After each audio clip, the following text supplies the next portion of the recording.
The envelope came 3 months after we buried him. Final notice. Red ink. Block letters. My father's name printed across the top like he was still alive to read it. My mom handed it to me with shaking hands and said, "I think this is about your school." I laughed at first. Because my school was paid for. Wasn't it? Then I opened it. $90,000. And my dad had never told me. When my dad died in late 2023, grief came in waves. Not dramatic waves. Not movie-style sobbing in the rain. It was quieter than that. It was standing in the grocery store and realizing I didn't know which brand of coffee he used to buy. It was hearing a voicemail from his old number and forgetting, for half a second, that he would never call back. My mom was lost in a different way. She had never handled the finances. Not once. My dad did everything: bills, taxes, investments, insurance. He liked control. He liked knowing things were handled. He used to tell me, "Don't worry about money. Just focus on school." And I did. I graduated in 2018 with about $30,000 in federal loans under my own name. I've been paying those off responsibly ever since. On time. Every month. I thought that was it. That was my debt. That was my burden. That was my responsibility. But the envelope said otherwise. The letter wasn't addressed to me. It was addressed to him. Final notice before further action. My chest tightened as I scanned the page. Principal, $65,000. Accrued interest, over $25,000. Total balance, over $90,000. Loan years listed, the exact 4 years I was in college. My university's name printed neatly on the page. My stomach dropped so fast it felt like I'd missed a step in the dark. I remember gripping the edge of the kitchen counter because my hands suddenly felt weak. 90,000? I whispered. My mom looked at me like I had answers. Like I was the adult in the room now. I didn't know, she kept saying. I didn't know. Neither did I. For years, I believed my dad had paid for my tuition outright. He told me he'd handled it. I never saw a bill. Never saw paperwork. Never had a conversation about Parent Plus loans or private lending or interest rates. He just smiled and said, "It's covered." And I believed him. That night, I barely slept. Every worst-case scenario ran through my head. Was I responsible? Would they come after me? Would this destroy my credit? Would they sue my mom? I pulled my credit reports at 2 a.m. My name wasn't on the loan. No cosigner. Nothing. Legally, it appeared to be his debt. But fear doesn't listen to logic at 2 a.m. Fear says, what if? What if they argue it was for your benefit? What if they claim you owe it morally? What if you should have known? And then came the guilt. If I had known about these loans, I would have helped. I would have paid them down over the last 7 years. I would have made different choices. Maybe I wouldn't have traveled. Maybe I would have skipped that apartment upgrade. Maybe I would have worked 2 jobs. Instead, interest had been quietly growing like mold in a dark room. And I had no idea. The villain in this story wasn't my father. It was the system. Cold, automated, relentless. The loan servicer, Nelnet. The federal paperwork. The interest rates. The impersonal language in bold font. Failure to remit payment may result in further collection action. Further action.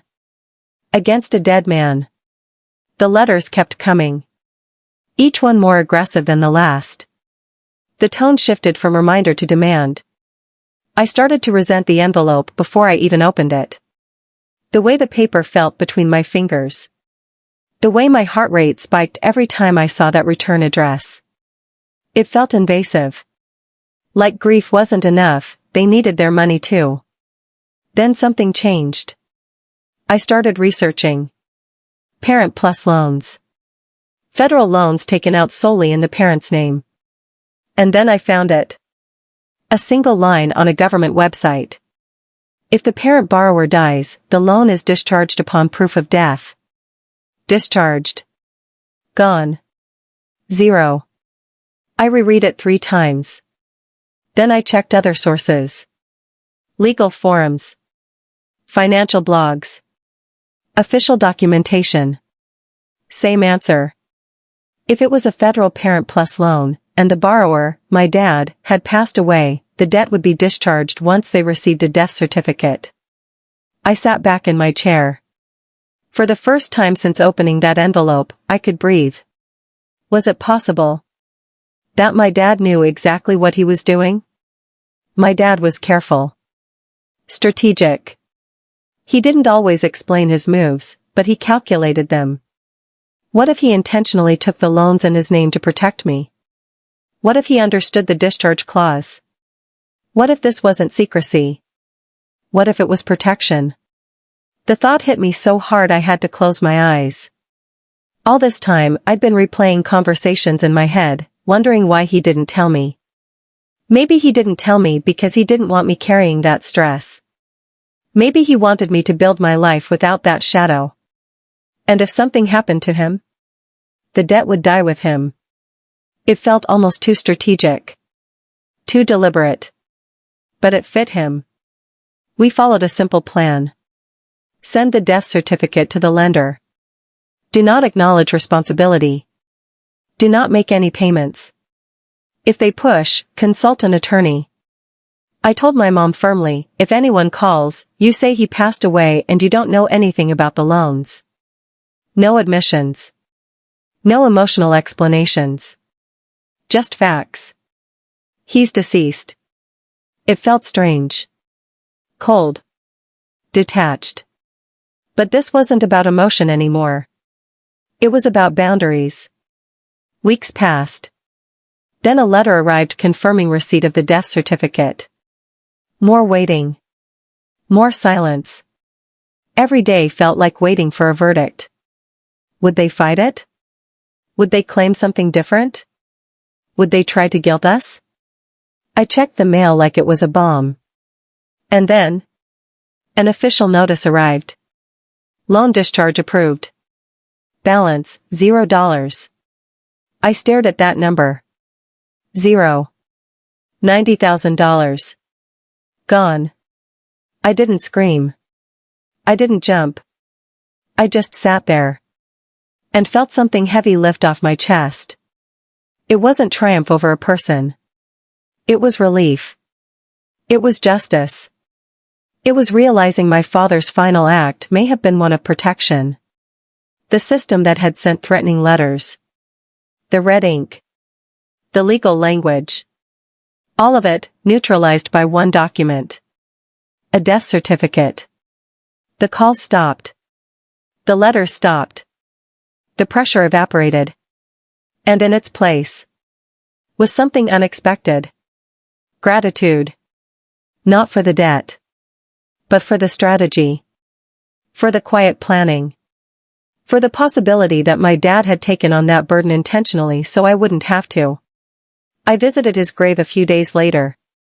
I told him about the discharge. About the zero balance. About how scared I'd been. And how relieved I felt.